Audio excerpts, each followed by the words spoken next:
Musibah menimpa artis Jordi Onsu.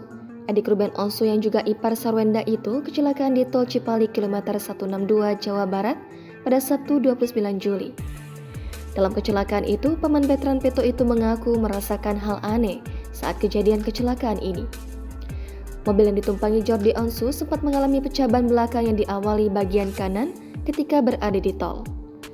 Rupanya bukan hanya satu ban tapi ada 3 buah ban yang pecah. Jordi sempat kaget karena mobilnya tak pernah bermasalah seperti itu sebelumnya. Menurut Jordi Onsu, hal itu sempat membuat mobilnya menghantam pembatas jalan karena berjalan zigzag akibat pecah ban. Ia bersyukur karena kecelakaan itu tak membuatnya luka parah dan masih bisa selamat dari kejadian tersebut.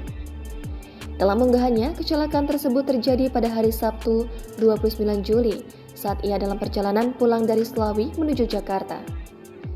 Rasakan mobilnya seperti ada yang mendorong. Meski kondisinya baik-baik saja, walaupun mobil yang dinaiki Jordi Onsu mengalami ringsek bagian depan.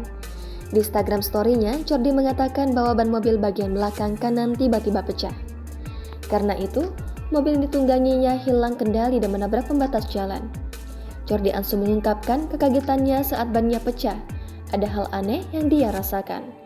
Mobil adik Ruben Onsu itu seperti ada yang mendorong padahal kondisi di belakang kosong, tidak ada kendaraan lainnya. Ia pun kaget karena kejadian tersebut, mobilnya terasa seperti ditabrak secara tiba-tiba. Bersyukurnya, ia selamat atas kecelakaan tersebut meski mobilnya ringsek bagian depan. Jordi pun berterima kasih kepada pihak kepolisian yang langsung tiba di lokasi kurang dari 10 menit. Atas kejadian ini, Jordi mengimbau bagi para pengemudi agar lebih berhati-hati. Lokasinya sering terjadi kecelakaan. Jordi Onsu mendapat cerita dengan temannya, ternyata kilometer 162 Tol Cipali cukup sering terjadi kecelakaan. Jordi Onsu juga bersyukur karena pihak kepolisian setempat cepat memberikan respon. Ruben Onsu belum tahu kabar sang adik kecelakaan. Ruben Onsu belum dapat kabar tentang kondisi Jordi Onsu pasca kecelakaan di Tol Cipali belum lama ini.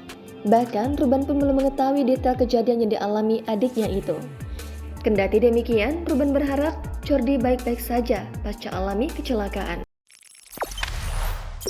Jangan lupa subscribe, share, komen, dan like ya!